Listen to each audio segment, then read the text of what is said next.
Waduh, kolamku posisi kadar pH-nya tinggi banget Kak. Gimana ya cara mengatasinya? Ayo kita bahas. Halo teman-teman, kembali ke channel YouTubeku Pratama Megantoro. Di video kali ini aku akan membahas soal bagaimana caranya menurunkan kadar pH. Nah, ini juga ketika teman-teman mulai fokus dalam budidaya lobster air tawar, salah satu faktor penentu adalah pH. Jadi pH ini ketika pH-nya nggak balance dan bisa naik turun, itu kondisi si lobsternya jadi tidak stabil dan fase adaptasi juga biasanya akan gagal di situ. Nah, untuk teman-teman sekalian yang mungkin sedang mulai budidaya ya, untuk mengontrol kadar pH itu caranya cukup lumayan gampang kok. Jadi ada tools atau alat yang bisa untuk ngecek kadar pH itu yang murah, yang harganya murah itu namanya kertas lakmus. Teman-teman cari aja, itu di Tokopedia juga banyak. Atau kalian bisa beli peralatan atau alat yang seperti ini. Mungkin aku ambilin aja ya. Teman-teman bisa beli alat seperti ini. Jadi alat ini, Jadi alat ini fungsinya untuk cek kadar pH yang ada di dalam air. Nah, pH yang seimbang untuk budidaya lobster air tawar yang aku gunakan di kantorku itu di angka 7,4 sampai 7,6. Nah, kalau misalkan di literatur atau misalkan teman-teman baca di internet dan lain sebagainya, itu antara 6 sampai 8. Cuman kita kalau di kantor kita berusaha untuk stay di angka 7,4 sampai 7,6. Gimana caranya? Ada dua cara, yaitu gimana caranya menaikkan dan juga menurunkan. Apa penyebab kadar pH itu bisa berubah dan apa penyebab pH itu ketika dimasukkan pasti berbeda. Nah, ini tergantung sumber air yang kalian pakai. Misalkan kalian pakai sumber air itu kayak air apa ya? Kayak air sumur. Nah, air sumur itu kadar pH-nya itu biasanya rendah. Karena apa? Air sumur ini kan dia ada di kedalaman air, kedalaman tanah, dan jarang terkena oksigen dan lain sebagainya. Biasanya pH-nya rendah dulu. Cara paling mudah adalah ketika teman-teman pakai air sumur, teman-teman filtrasi aja dulu 1 hari, 1 sampai 2 hari, itu nanti pH-nya sudah naik. Misalkan teman-teman sedot nih dari sumur, pH-nya baru 5, atau mungkin kadang yang paling parah bisa sampai 4. Teman-teman pakai ini aja, filtrasikan aja di dalam kolam. Filtrasi itu artinya dijalankan aja pakai pompa airnya supaya mengalir, ada sirkulasi di dalam kolam itu.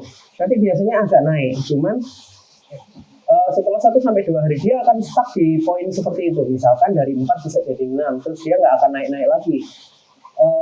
Kalau misalkan lobster tempat kalian ngambil itu punya standar pH sendiri, maka kalian harus menyamakan nih kolam yang ada di kolam dengan tempat teman-teman ngambil. Jadi ketika teman-teman ambil lobster air tawar dimanapun itu, teman-teman wajib tanya, kolam ini standarnya yang mas pakai seperti apa? Kemudian standar pH-nya berapa? Nah, ketika standar pH itu, di sini di tempat kita berapa gitu ya, harus pastikan poinnya berapa. 6-8 misalkan dari tempat pembeli. Nah, teman-teman 6-8 berapa mas pastinya kadar pH-nya? Supaya apa? Kamu bisa menyamakan dengan kolam yang ada di rumah. Kalau di kita itu antara 7,4 sampai 7,6. Jadi perbedaannya hanya di desimal aja. Ketika seperti itu, gimana cara menaikkan dan menurunkan? Ada 2 cara.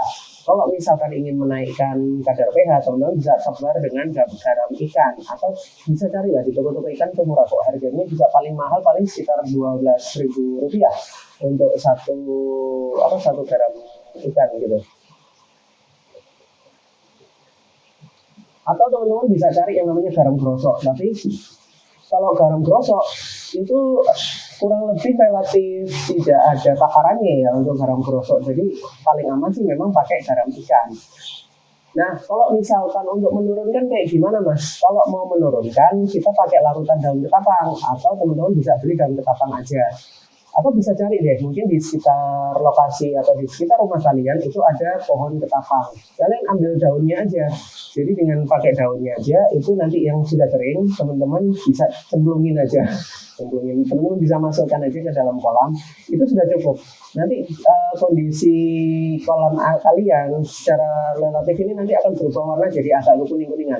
Itu tidak ada masalah kok kalau misalkan airnya berubah seperti itu, karena larutan daun ketapangnya akan nyebar. Tapi paling enak dan paling aman itu adalah ketapangnya kalian bikin larutan sendiri dengan cara kamu beli atau kamu cari daun ketapang yang sudah kering, kemudian kamu rendam ke dalam air, kamu tunggu sampai airnya berwarna kuning. Nah, larutan itu kayak ngeteh gitu, ibaratkan warnanya seperti inilah, tapi ini terlalu pekat ya. Aku ada contohnya kok. Nah, minimal seperti ini. Kelihatan nggak sih? Minimal seperti ini warnanya. Jadi kalau daun ketapang ini juga kita jual sebenarnya di Tokopedia, tapi kalian kalau mau bikin sendiri gampang caranya. Jadi kalian tinggal ngerendam si daun ketapang ini, kemudian teman-teman tunggu sekitar 2 minggu, airnya nanti sudah matang untuk bisa dijadikan larutan daun ketapang untuk menurunkan kadar pH.